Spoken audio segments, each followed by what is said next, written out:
This is Joe Pugh for IFLTV. We're here, IBA, Turkey. Let's go. Jarrell, Big Baby Miller, how are you? I'm alive, baby. You know how it always is. You know, soldiers don't die. We did retaliate with hate and multiply. Well, you're everywhere at the moment, aren't you? You was in Riyadh last week, now Turkey. Yeah, man. I've been busting my ass now. You know, I have my fate in other people's hands, and I know me. I'm a grinder. I'm a hustler. You know what I mean? But I just had to just get my stuff behind closed doors right. Yep. So we good now, and we working, man. We exercise, like I said. All options are open right now for fighters. Fighters are turning down the fight left and right. So Wally came off a lucky win. So let's see if we get that fight back on the table. Yeah, look, first of all, I want to talk to you about the talent that was up on that stage. You being one of them. Correct. Tyson Fury, Derek Chisora, Roy Jones Jr. To be on that stage, pretty special, yeah? Oh, yeah, 100%, man. You know, when you grow up in the sport of boxing in my era, and then you grow up around a lot of these guys, and you kind of see us just in the chill state, it's always good, man, because as a fighter, we go through so much in our adolescent years, and then fighting in the pros, and then someone's retired, and still in the game. It's just good to be around a positive vibe, you know? I see you have a little chat with Derek Chisora over there. Yeah. What was said between you two? Oh, man, not but positive, man. I mean, Chisora is one of the UK's kings of talking shit and hyping fights up. But, I think me and Chisora already have such respect for each other. We talk to each other a lot of times on the phone. So it ain't nothing but love between me and him. I would love to still fight him. But I think because of his great 2 last wins right now, he's waiting for the IBF mandatory spot. And he deserves it. So I'm not going to say I want to fight Chisora knowing that he's waiting for a championship shot and not risking that to fight me right now, who's not in that championship spot just as yet. So I'm more power to Chisora. He got all my blessings. I hope he go in there and get an IBF, shot as well too. But anybody else in front of me, I gotta knock him dead.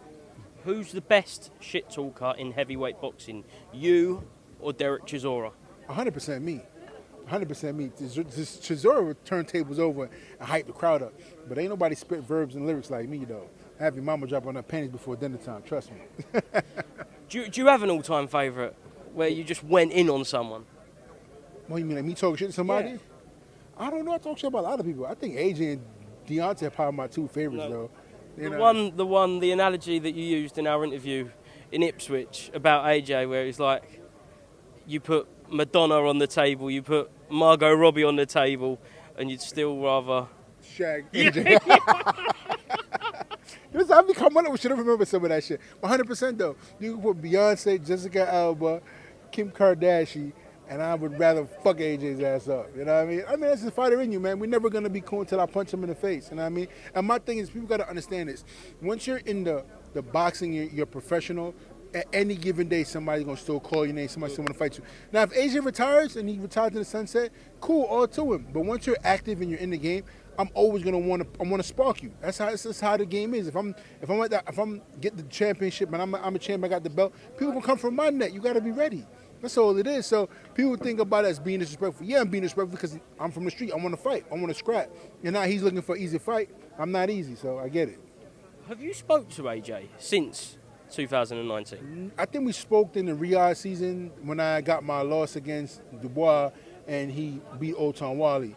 That's the only last words we had, you know what I mean? But I heard he be asking about me if I'm in the gym and why I hate him so much. I don't know, bro. Nigga, we need to fight, bro. Stop being a bitch. That's it. Who hates who more? Does AJ hate you more, or do you hate AJ more? I don't know. Do you genuinely hate Anthony Joshua? So it's different levels of hate. Yeah. In the sport of boxing, I can't stand him.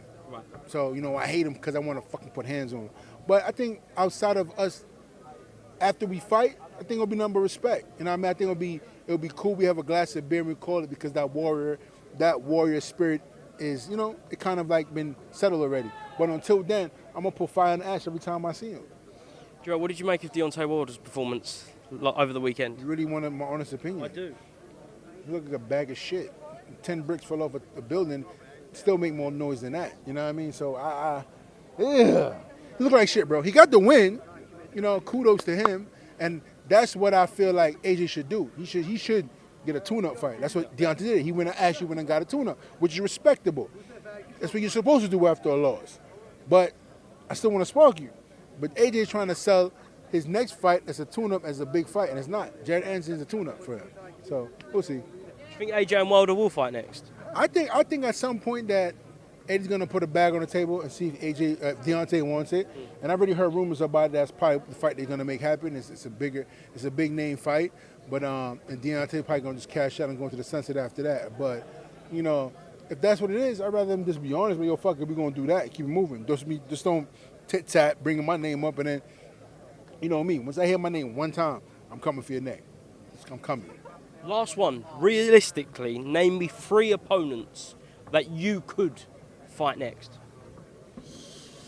Oof, I don't know. Yo, bro, honestly, there's so many names going around that no one hasn't bite yet.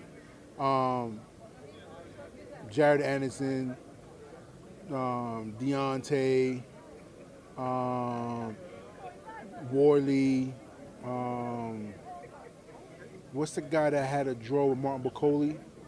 Charles Martin? No. He had a draw with Martin Bacoli.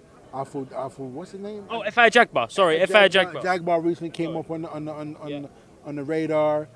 But, you know, that's really about it. That's been really about it. Nothing else. Derek Chisora said the other day that he declined $2 million to fight Moses Itauma. Yeah, I don't blame Would him. you fight Moses Itauma? Yeah, fighting Moses Itauma, no problem. But the problem is it has to make sense. Yeah. Like, my thing is this. Everybody tried to hype up the new guy, and we've been around this game long enough earning our stripes. You know what I'm trying to say? Right now, I want the bigger names. Yeah, I don't need Moses. You know, Moses need me. You know what I mean? I want AJ and Dylan. I want the big names in my city. I'm from America. If you want to fight me in America, so be it. You know what I'm trying to say? But they want you to go over. I did Frank 1-1 already. I went to Riyadh last minute and fought Daniel Dubois on last notice, and I could have had his ass, but I was in tip-top shape. So now you won't do it again. You want to cash guys out to go help him out. Nah, fuck that. They need me. I don't need them. Let's get it. Jarrell, finally, send a message to all potential opponents. Look down that camera, listen, and what will you do? You know, I talk shit and back it up. 110%. I mean, win, draw, lose, whatever the fuck you want to talk. And when I come to the fight, I come and I'm sure I'm looking to bang heads off. So tune in. Don't shy away. Big baby's here. I ain't going nowhere. A lot of things are about to come. Jarrell, thank you very much, my bro. Cheers. Bless you, man. Thank Cool. you.